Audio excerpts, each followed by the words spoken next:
Welcome to Christian Conversations with Strathearn United Church. The topic of today's lecture with Reverend Sandy is Bioethics and Religion. We hope that you'll enjoy this opportunity to listen, to learn, and to reflect. Welcome. Welcome to our lecture this month, I should say. As always, this is the introductory lecture to our conversation next week. The topic is the Bible and bioethics. It's a very big topic. I just want to kind of give a couple of, explain what I'm going to look at the larger question, the larger kind of structure. I will certainly talk about issues such as abortion, assisted dying, and transgender eugenics and whatever. But those are topics I think we'll probably discuss more once we have a sense of the larger picture. I think what I want to do is do the large strokes vision of what does the Bible say about the larger question of medical science. What is the role of faith in those kind of conversations? Just as a kind of by the side, the T-shirt I'm wearing is a T-shirt from one of my favorite role-playing games. I wear it, and the title is High Healer of Shalana Roy, and it's a healing cult. And so the idea of using magic and such things as healing. In many ways, that's what we'll be looking at, is faith. What is the role of faith in healing? And then what is the role of faith in making those decisions? Is it a question of magic? Is it a question of deeper connection? And can it cause confusion? So those are the big pictures. So let's just start with prayer. God, in this time, we explore the mysteries of being in relationship with you and with one another. How faith is part of that conversation in difficult times, different moments of our lives where we intersect with the world of medicine. Where does faith take us in those moments? How can faith guide us? And how can faith challenge us? Amen. We said in the introduction that we were going to look at, in particular, the creation narrative. How we're made and why we were made, I think, will play a critical role in helping us to understand what is our responsibility when it comes to issues of medicine and science. So I shall start with the first creation narrative, and this in particular about the creation of humanity. So this is Genesis chapter 1, verses 26 to 20. Well, I'll read to 31. Then God said, "Let us make humankind in our image, according to our likeness, and let them have dominion over the fish of the sea, and over the birds of the air, and over the cattle, and over all the wild animals of the air, and over every creeping thing that creeps upon the earth." So God created humankind in his image. In the image of God, he created them. Male and female, he created them. God blessed them, and God said to them, "Be fruitful and multiply, and fill the earth and subdue it, and have dominion over the fish of the sea, and over the birds of the air, and over every living thing that lives upon the earth." God said, "See, I have given you every plant yielding seed that is upon the face of all the earth, and every tree receiving its fruit, you shall have them for food. And so to every beast of the earth, and to every bird of the air, and to everything that creeps in the earth, everything that has a breath of life, I have given every green plant for food." And so it was. God saw everything that he had made, and indeed it was very good. And there was evening, and there was morning, the sixth day. Okay, first of all, I want to stress something. God wanted to create us. God wanted to create something that was good. And from the beginning, there was equality. God made man and woman at the same time. In the first creation narrative, there is no distinction made between male and female in terms of when they were created, There's none of the second creation narrative that has this whole business of, God taking the rib bone or whatever.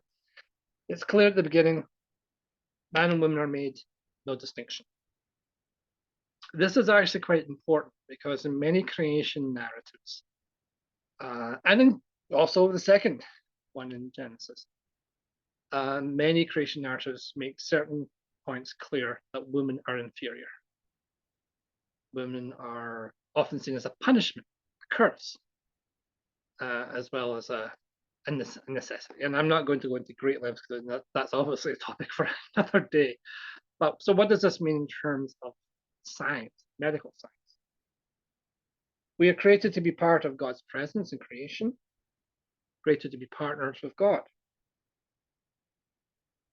How does medical science impact this relationship? And I believe that by exploring this question, we will come to a better understanding why the Bible seems to play a major role when it comes to issues of bioethics. Especially, and this is kind of the sequel, when we look at the narratives of the supposed fall of humanity. We know the story. Eve is tempted to take the apple, and next thing you know, it all goes almost literally hell goes to hell in the handcart. We're kicked out. Why are we kicked out? And I think this is in many ways, this will be kind of like from my own perspective, obviously this is my own understanding. This will be the key point about that impacts and will shape everything in terms of the whole question of medical science. Traditionally, it was just simply seen as a question of disobedience. God had said, do this, we had done that, and we get our knuckles rapped.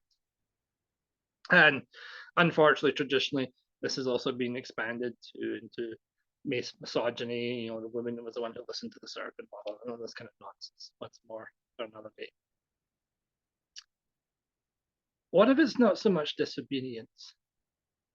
Dietrich Bonhoeffer, he talked about the fall of humanity of being a fatal misunderstanding.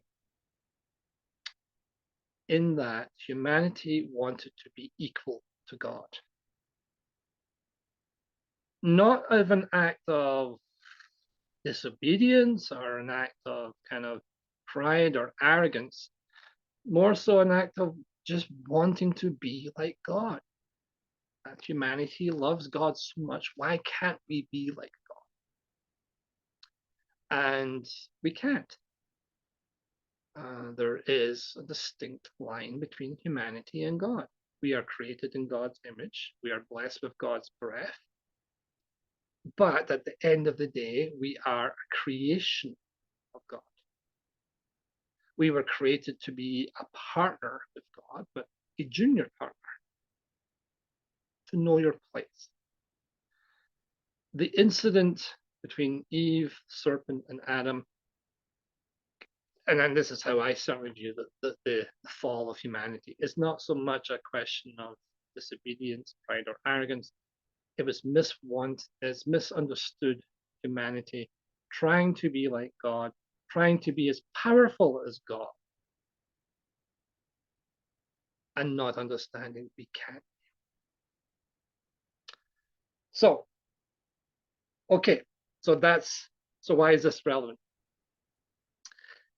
The fundamental situation with medical science is to improve humanity. Okay, so what's the problem with that? Well, the fundamental problem with that mindset is particularly in traditional Christianity. There is the deeply entrenched belief that it's all part of God's great plan. Everything happens for a reason. God wouldn't put on your shoulders anymore. You create a whole whack of platitudes most I don't care for. And I often joke, there's a couple in particular if I ever use, I know I'm done with ministry. But there's a whole collection of accepted wisdom. This is all part of God's plan. Miracles, praying, healing, all these things are critical components of God's presence being manifest in the world through the faith of the righteous. Well, medical science is kind of problematic as far as that's concerned. Because medical science, first of all, relies on a very different understanding, and this is something we'll talk about a bit more. But medical science understands the world in a very different way. There is no great plan. There is no unfolding of the wonder and majesty of the plan. God is part of an equation in a different way, from my perspective. When I obviously talk about that because for many traditional Christians, I'm already treading very deeply into heresy, and I'm about to go a little bit deeper. But medical science operates in the premise that the plan isn't always right, that a person can be healed. We can do something to stop a pandemic. We can bring healing to both the righteous and the unrighteous. That an atheist can walk into a hospital, and if you're lucky enough to live in a country that actually believes in public health care, they can go in and hopefully be healed. In my line of work, I go to hospitals, I visit people, and they are going, the hope is that with the appropriate use of medical science, they will be healed. What's my role there? My role is there to bring comfort, to pray for them, to remind them they're part of something whole. But when it comes to the actual business of healing, and I'll be blunt here, I leave it to the professionals. I'm not a doctor. Many years ago, this is a complete aside, but many years ago, I did a medical terminology course because I was trying to figure ways of what kind of jobs I wanted to do.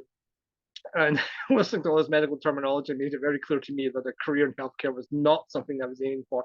I was quite squeamish during much of the course. And there's what, and I'll get back to what I'm supposed to be talking.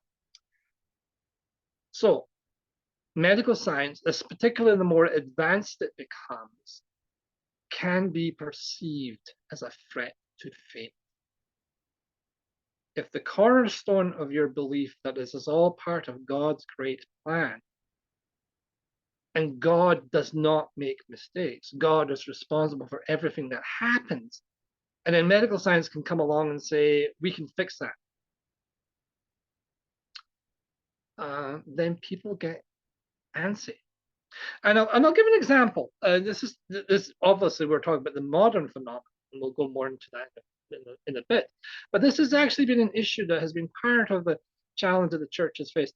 And I'll talk about witchcraft. Now, okay, what am I going to say about witchcraft? The witchcraft, the persecution of witchcraft in the medieval Europe, and Reformation Europe, we traditionally think of it as being, hunting against witches who were servants of Satan and all this kind of stuff. That's not really what happened. There was a variety of issues that was at stake. One of them was the version of healthcare that existed at the time. It's kind of an odd term to use. Many of the people who were persecuted by the institution of the church were healers. As I joked about the t-shirt I'm wearing, it's kind of the same idea. They would use herbs, they would use poultices, they would be part of a collected amount of knowledge that goes right back to, I would suggest, as far back as the hunting-gathering phase. We're talking about thousands of years of tradition. Mainly women, but there was men as well. And there were also shamans, and they were involved in various kind of forms of alternative treatment that offered both physical and even mental health care. I remember as a teenager reading a book about an Anglo-Saxon shaman, and it was fascinating. I could talk about it for ages. And it was a fascinating book. It talks about how the shaman could help to cure psychological ailments, through use of a spirit journey. And, And you listen to it and you read it, and it sounds not that different from many treatments today. So there was this long-standing tradition of, we now call it alternative healing, because the science we have is now quite different. But many of these treatments had some form of relief. They had some form of, like, they even had like trepanning, and so there was a whole collection of sacred wisdom, called it. And most of these wise women and wise men were Christian. They weren't pagans, they weren't Satanists or whatever. They just had talents, skills. And the traditional church did not like what they had to offer. The traditional church was, the institution of the church saw this as a threat and often would persecute these people. And in particular, and then one of the interesting aspects is when the Reformation started and there was more understanding of medical science started to, which was in charge of men, it became even more of an issue to remove witchcraft, as it was called. That these women were not just inheritors of a sacred wisdom that went back for the ages, they were servants of Satan. And they would often torture these poor women. The women wouldn't even know what they're talking about. Like, don't we hear about Satan from the priest in the pulpit? Like, they would often be in church as well. So I just want to kind of establish that this is a long-standing issue within traditional Christianity, that there has been an unease about medical science. Because medical science, in many ways, is one of the most visible manifestations of the reality of the difference between what the Bible says about creation and what science says about creation. And I think that's the fundamental issue. We in mainstream religion today, mainstream Protestant churches, particularly the United Church, we don't have, for the most part, we don't have those issues. We can navigate our way through looking the Bible, reading scripture, seeing that the narratives mean more in symbolic ways, allegorical ways. So, for example, when we listen to the creation narrative, our science tells us, and I fully endorse this, our science tells us the world was shaped in a different way. The world was shaped through a process of natural evolution and all those kind of bits and pieces. What does that story of Genesis have meaning to me? Of course it does. What it means to me is not so much the literal description of how we create or created. What it tells to me is what God wants to be in relationship with us. And God wants to be in relationship with us. And more importantly, God thinks we're good. That's what I draw from that passage in Genesis. Not how we were made, but why. The purpose of humanity. We were meant to be God's living presence in the world to bring God's joy for creation in the world, the way we live our lives in relationship with one another. So how does medical science fit in all of that? Well, if you believe in a scientific worldview as a person of faith, and there are many scientists who are also people of faith, so it's not much of a thing. In fact, not that long ago, I think there was a United Church person involved in winning maybe a Nobel Prize. I can't remember, but I remember it was in the Observer or whatever it's called now. So anyway, I'm rattling on here. But to be a person of faith and a person of scientific acceptance is not as difficult as often it's made out to be. And medical science is a very big part of that. And so we'll talk about some bits and pieces. Let's talk about the big one. The big one in North America is abortion. Now, the United Church in its official position accepts abortion as the right of the woman to make that choice. That we as a church accept that a woman has a right to make a choice on abortion, and we also leave it to the person's conscience as well. In terms of theology and science and all those kind of things, we believe that there are certain reasons why, when does a life start? When does, all this kind of stuff? These are complicated questions. Myself personally, I think, interesting enough, I did some reading recently, and the Torah declares that life begins with the first breath. Up until that point, the fetus is part of the woman. And if the woman has to make a choice for abortion because of health reasons, medical reasons, or whatever, then that choice is accepted. Once the child is born, the child takes its first breath, and I think in many ways that goes right back to Genesis. See, there we go again. Genesis being a critical part of understanding, because in Genesis, the first thing that happens is we hear the breath of God over the mass. And it's that breath of God that brings the life, that begins the process, and God breathes in that life. So for Torah, yeah, life begins when the child takes its first breath. So that's one understanding. So why has it become such an issue for some? There are issues of patriarchy, misogyny, control over women. If you can control a woman's right to have and to give birth, you can control much more about their lives. In fact, I would point out in the United States, now they've been successful in terms of as far as the Supreme Court is concerned with Roe versus Wade. The next step is contraception to control a woman's fertility. Why is that? Well, that comes into another kind of traditional Christian understanding. And we heard it in Genesis. We heard it in Genesis, go forth and multiply. What's the relevance of go forth and multiply? To fill this world with many children as possible. That is something the Bible does talk about. The Bible makes many references to signs of prosperity, lots of children, whatever. And that's a reflection of the world of the Bible at that time. One of the most horrifying things you start to learn about, is this ongoing joke. Anytime an historian hears someone say, "Oh, I wish I lived in the olden times," we always do that kind of monkey look of like walking away, like, no, you do not. You'll hear like, what was the average life expectancy of a person? And you'll hear things like those people rattle off like 30, 35. And then you start reading the records, and it's like, well, people are living to their 50s and 60s and whatever. So why is the average life expectancy of 35? This is where it gets grim. A lot of kids died. A lot. We find archaeological examples of massive graves of children.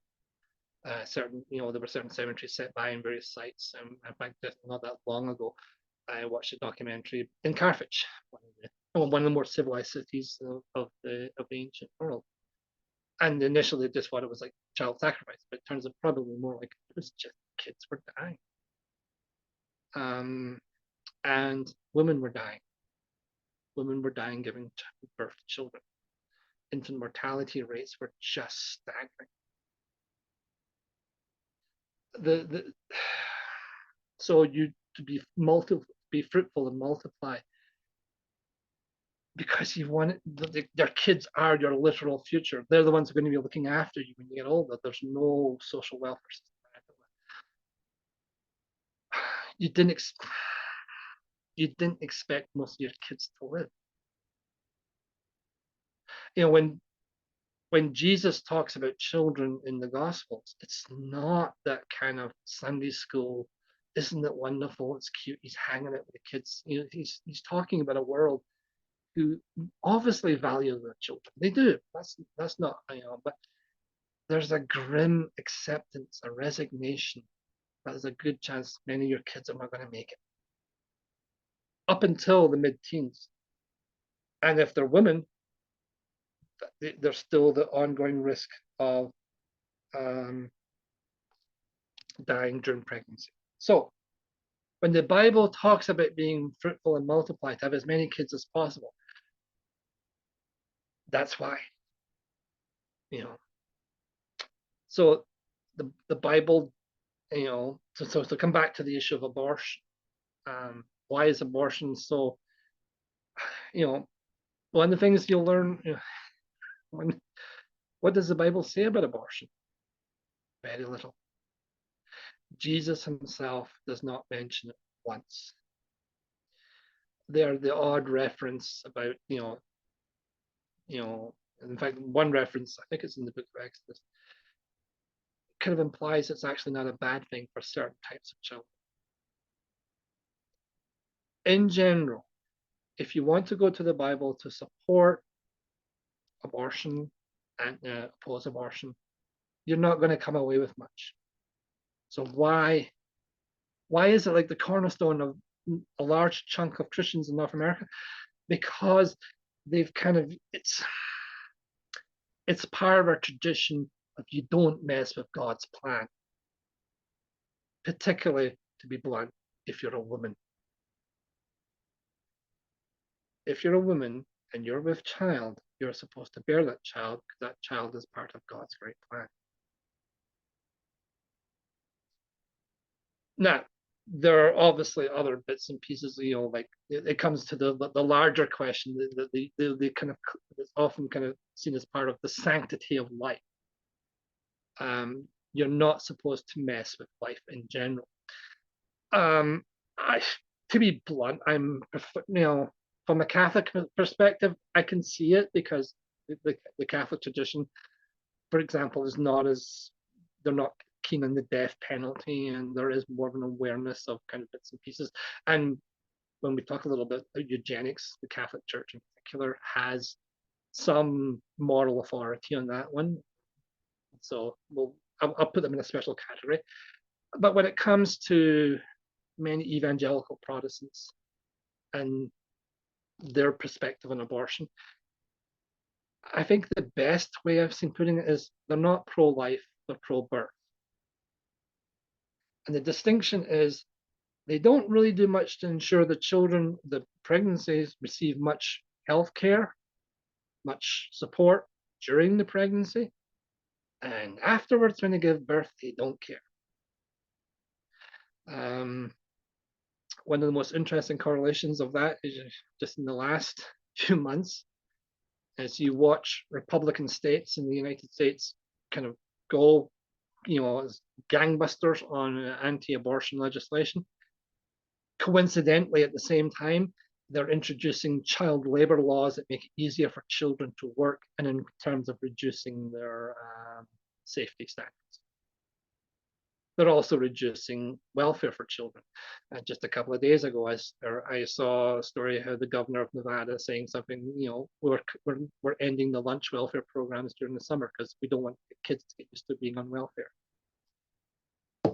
But anyway, I think that's a kind of, it's an illustration of, for me personally at least, it's an illustration of you pick an understanding that the Bible says this, that, and the next thing.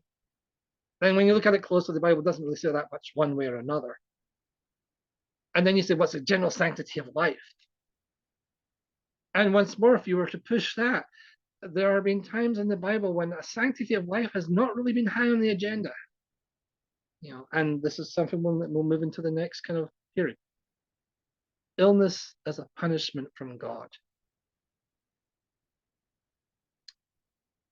The Bible talks about this quite a lot.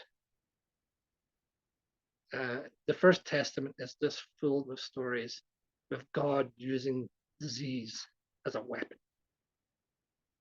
to punish the unrighteous. During Exodus, we hear after the first incident with the golden calf, where the people are punished by a disease for their failure to follow the party line, and it's ongoing. We hear again and again and again, the whole community. Now and again, God will use disease as a way to punish the enemy of the people. During one of the various sieges against the Assyrians, when they were besieging various cities in Israel and Judah, at one time they were supposed to be besieging Jerusalem, and the official story according to the Bible is God sent a plague to smite the Assyrians, and then they left, which may have happened, may not have happened, but so we're familiar with that. The law codes of Leviticus spend a lot of time talking about how to treat people with various diseases. mainly isolation, a lot of isolation. They have to be cut out from the community. Why? Is it because of a awareness of their illness?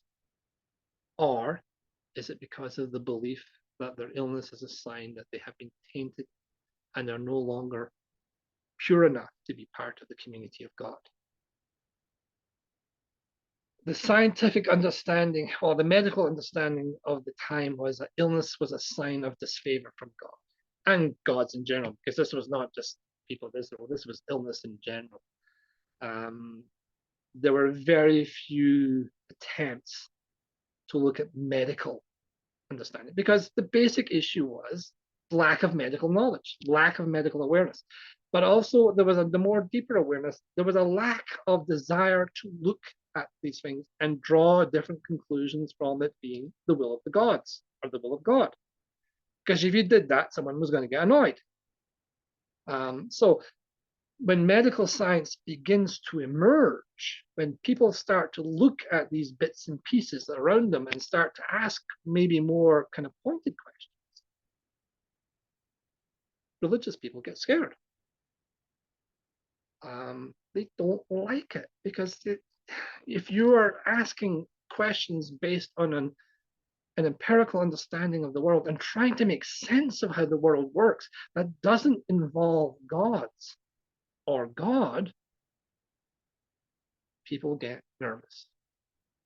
Religious people get nervous, or religious people who are committed to a particular vision of faith. As I said, they are evolved throughout the ages. It's not, you can't just clump all religious people in the same big, bunch, because there were many, many religious people involved in medical science, who during the period of the Enlightenment, they were religious people who believed in the power of science. In fact, their argument was the more you knew about the world, the more you knew about how the world worked, the closer you would come to God. Because if you believe that God is the ultimate architect of it all, understanding the creation, and they didn't have the problem of medical science, and that's something we'll get to. But as I said, the Bible had a profoundly different understanding of how the body and mind worked. Because the medical science, for example, I'll just throw in this is from ancient Greece. They had no idea what the brain was for. None whatsoever. They didn't think, they thought for them, the thought was in your heart. Because of your feelings, like, you get stressed or whatever, you get anxious or whatever. They knew the brain was important because when someone suffers from a head injury, they knew that wasn't good. I won't go into some of the theories about what the brain was used for because some of them are pretty what the actual, I don't know, like really. But so, and the Greeks were one of the first people to start looking at medical science. They were following the example of the Egyptians, the Babylonians, and the Syrians, and they were starting to become more and more kind of concrete about it. But when you have a usual narrative of the divine inflicting disease on a people to punish them, and this happens in both First and Second Testaments.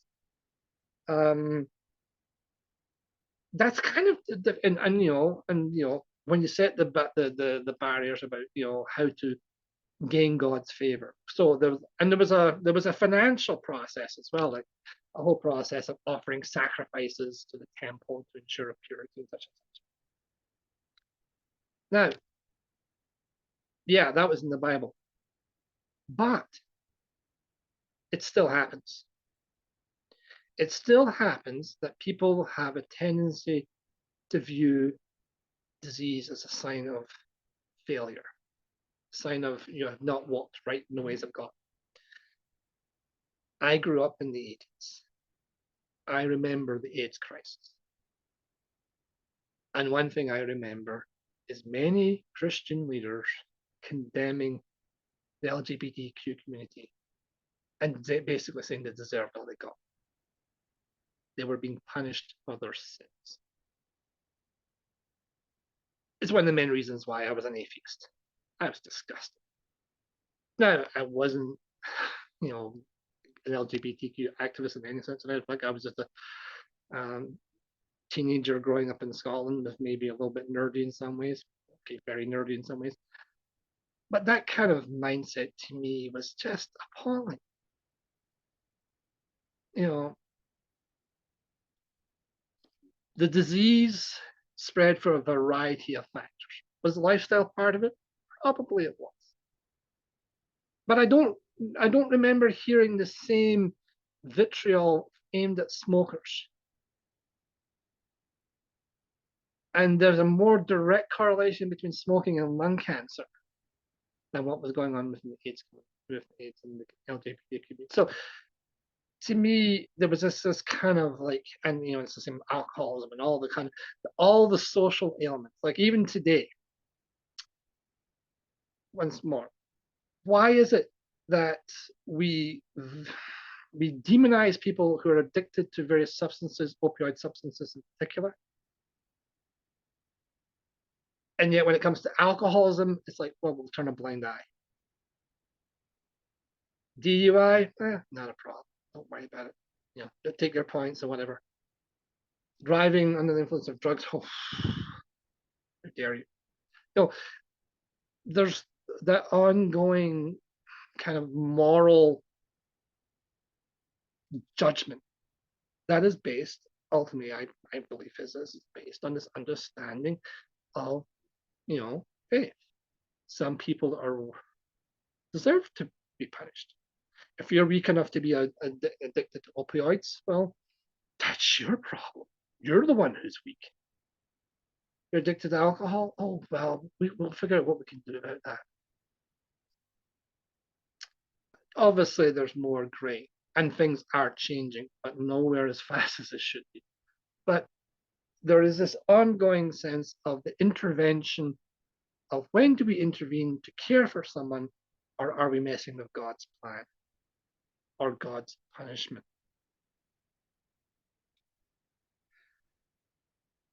I want to read a passage. It's from the Psalm, and it's one of those kind of passages I think is kind of illustrative of this, what I've been talking about, and what is kind of the cornerstone of much of what I've been saying about this idea of messing with God's plan.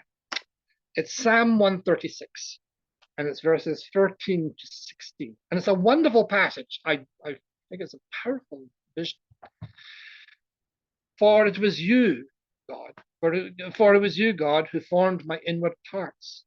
You knit me together in my mother's womb. I praise you, for I am fearfully and wonderfully made. Wonderful are your works, that I know very well. My frame was not hidden from you, when I was being made in secret, intricately woven in the depths of the earth. Your eyes beheld my unformed substance. In your book were written all the days that were formed for me, and none of them as yet exist. Wonderful passage. God is there from the beginning. It is also problematic, because it's passages like that, and there are others, that underpin many of people's objection to many forms of modern science. How can you mess with what God made, fearfully made from the beginning? Particularly in the question of transgender. How can you say God was wrong?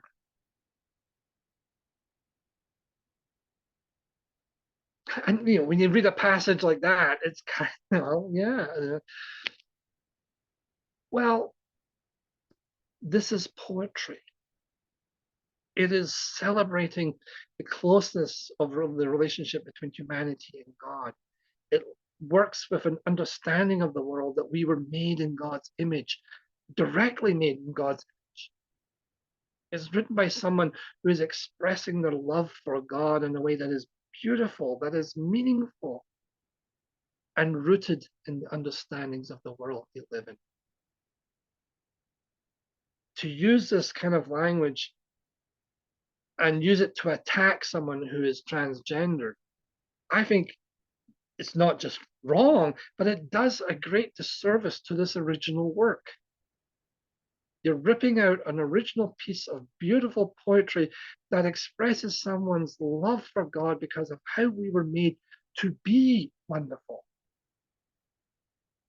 and using it as a way to attack other people.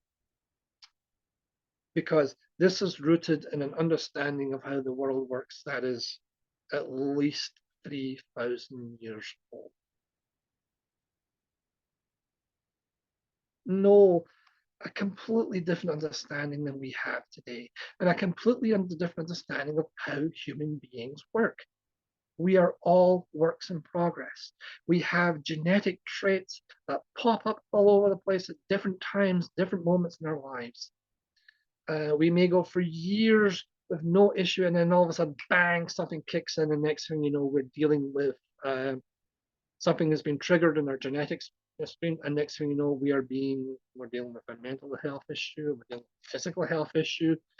We do the wrong thing, and it triggers something off. Like, you know, I remember during the COVID years, I was reading scientific documents, and they were talking about how genes within our Neanderthal ancestors were kicking in, and how did this impact on our immunity? And it's like, it gets baffling. You know, it's like, if the guy who wrote once Psalm 139 knew what we know now, how would he approach this? What language would he use? How would he evoke the meaning, the spirit of the relationship between God and humanity? Medical science has unveiled so much of the human being. Such profound discoveries we've made about ourselves.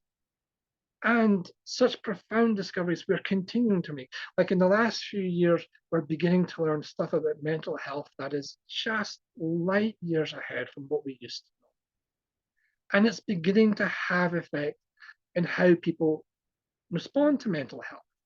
It's beginning to have an impact. And it's going to take time, and it's going to take a lot of effort. And the Bible has not helped matters, but the Bible can also be a tool, and in fact, I'll move into that, because let's talk about some positive stuff. Sandy, come on, talk about positive stuff. That's your job, right? Mental health. Traditionally, the Bible has been a challenge. What does mental health look like in the Bible? Now, the one thing that's inappropriate for an historian to do is to diagnose historical characters with mental illness, because we don't know. But we hear all the time, like Hitler was schizophrenic. No, and they're all like, they're either they're autistic or whatever. There's a whole variety of various names for conditions that we throw around for historical figures, so we have no idea where. We have bits and pieces. We have something they wrote. For instance, we know that Winston Churchill suffered from chronic depression because he writes about his experiences. So we've got that. If you were to say, like, I don't know, Ezekiel, was Ezekiel depressed? Well, there's bits and pieces in the Bible that certainly indicate that there was something going on. But he wasn't speaking to a psychiatrist or a psychologist, he was speaking to God. But there are some moments when you can say that he was suffering from some kind of depression. You can even talk about some moments he has a breakdown. In the whole passage in the aftermath of the prophets of Baal, I think it's safe to say he had a breakdown. How did he recover from that breakdown? He reflected in the silence. But am I going to diagnose? But how, one of the things that we deal with in when it comes to the Bible and mental health is one of the kind of red herrings is the issue of exorcism. The idea that exorcism, this is a fairly modern thing. Exorcism has now been seen as a way of dealing with mental health issues. Like when Jesus exorcises someone, he's solving their mental health. It's a quick psychiatrist consult, whatever. I think what you're doing is a grave disservice to that understanding of mental health. Mental health is not demons. It's not devils. It's a variety of processes in your brain that have been compromised in a variety of ways. One of the things we're learning is the importance of medication, the right medication, the right dosage, to bring some balance into that. to be aware of the trade-offs, counseling, acceptance, awareness, understanding, and an awareness that when a person is mentally ill, they will see the world in a different way from you and I. That there are different aspects, different trigger points, different struggles. And so to be aware of those moments, to show compassion to someone and respect and awareness, to take a step back and say, okay, what can I do to be present to this person in this moment? How do I honor where they're at? And, to be sure that you're safe in that conversation too. And so how does the Bible play into that? Well, I think one of the really fascinating things about Jesus's healings is how he's always clear that the person who is being healed is part of the process. That they themselves can bring their perspective to the healing journey. That to be acknowledged as worthy, to be acknowledged as being relevant. And this is what Jesus does. He says to the person who's seeking the treatment, you're worthy of this treatment. You're worthy of this time. You're worthy because of he uses language that you're of your faith. Today, I would say, because you have made the decision to be healed, to be part of a process of healing. And I think this is in particular a very critical moment for dealing with addictions, can be for mental health issues and physical health issues for that matter, is an awareness that you want to change, an awareness you want to be part of something different, better, something new, and to be part of that journey.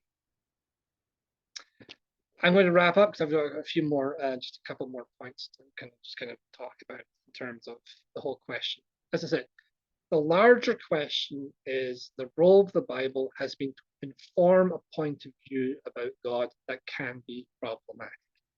The point of view is to mess with God's great plan. That medical science can be accused of not knowing its place. And there are a couple of times when you do have to say that there might be a point to that. And one of the issues is eugenics. I'll just, eugenics it's still around. It's one of that kind of this particular idea of purifying the human race through selective breeding. As you can understand, it doesn't have a very good reputation because of the obvious use of the eugenics by the Nazi period. And eugenics was used as a way of culling people from the human population, people who were deemed to be unfit for human life. Yeah, absolutely awful, awful sentiment. But it was a popular one. And here in Alberta, we actually had state legislated eugenics. And it was on the books until the 1970s. People were sterilized to ensure they would not have children, to ensure that their defective genes would not be part of the human gene pool. It's absolutely disgusting to even say a statement like that. This was the law in the province of Alberta. And what is really disturbing is to find the people who supported it. You talk about cancelling people. Look at the names of some of the people who supported the eugenics policy here in Alberta. Nellie McClung is one of them. People who are honoured and venerated for their, and that's just the Albertan picture.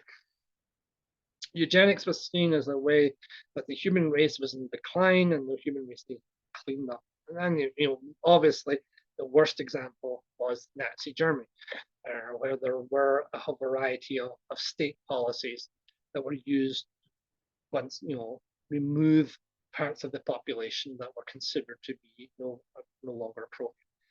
the T4 program is one of the very important programs. Now, this is one of, I mentioned about the Catholic Church earlier on.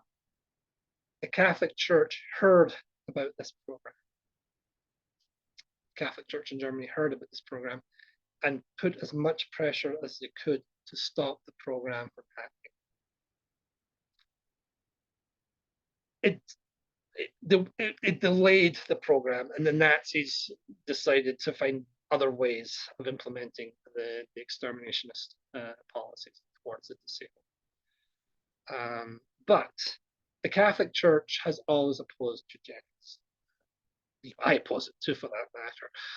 Yeah, I think a lot of people do. But it was a very popular move because it was born out of this kind of fear of the human decline, because it's long and complicated.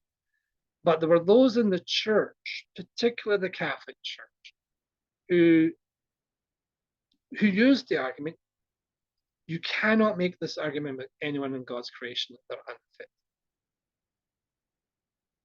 that God created them. Now, there's more to it than that. And as I said, eugenics is one of those things. It's a profoundly distasteful topic, and especially because it is science gone wrong. It's one of those moments when you do read about developments in science, and you say they needed to listen to someone who had an ounce of bloody compassion. It's anyway. I'm not going to say any more about it because I'm getting myself worked up. I want to wrap this up, not in a fit of blind rage. But anyway, so I hope that we've had an understanding of why the specifics, and we'll talk about the specifics as they come up, in the conversation. But why these issues of, and one like assisted dying. I think I do need to say a few sentences on assisted dying. The Christian faith has always opposed suicide. Why? Well, one of the reasons is suicide is you making the decision that God should be making.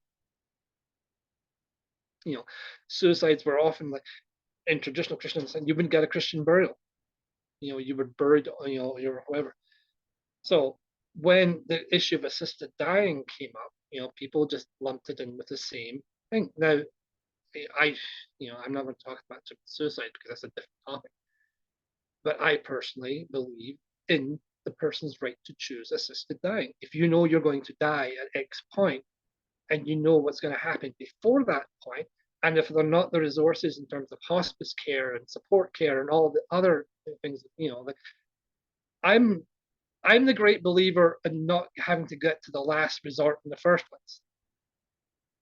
I support a woman's right to have an abortion, but I'd rather you have effective birth control before it got to be that issue in the first place. And it's the same with assisted dying. I would rather there was a whole infrastructure to ensure that if you want to live the rest of your life in comfort, in fellowship, whatever, let's do that instead. If you want assisted dying, I will support your right, and I will be blunt. This is personal. As a kid, I saw my great grandmother, who I loved, waste away in a hospital. And I remember talking with my gran at the time, saying we would never want anything like that. And so that has stuck with me, and I will be the first to admit that. So I do support assisted dying in those circumstances. That if you know it's going to happen, it's not suicide. When it comes to disobeying God's great plan, the worst thing you're being guilty of is just saying to God, kind of hurry up, which I guess for some people might be bad enough. But that's the kind of but these are the questions that how much are our own experiences? And once more we come back to always that the free world understanding of text and whatever. How much of our own experiences do we bring to all these questions? And I think that's probably the best way for to kind of wrap up, because that's what we'll be doing next week. Think about that.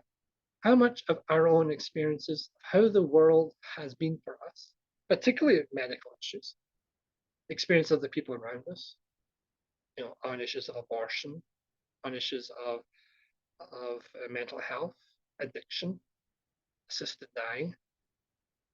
Our experiences as being people who have struggled with the idea, what does the rest of society think of us? Does society look down upon me because I have a disability?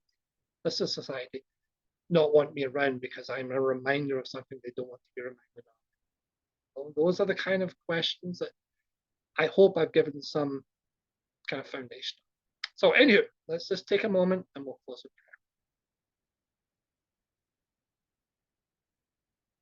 prayer. God, in this time, we thank you. We are your creation, blessed by you, touched by you, made in your image. It's part of a larger story of creation. You gave us gifts to understand the world around us. Give us the wisdom and the compassion to use these gifts wisely, to bring healing to all who are in need. Amen.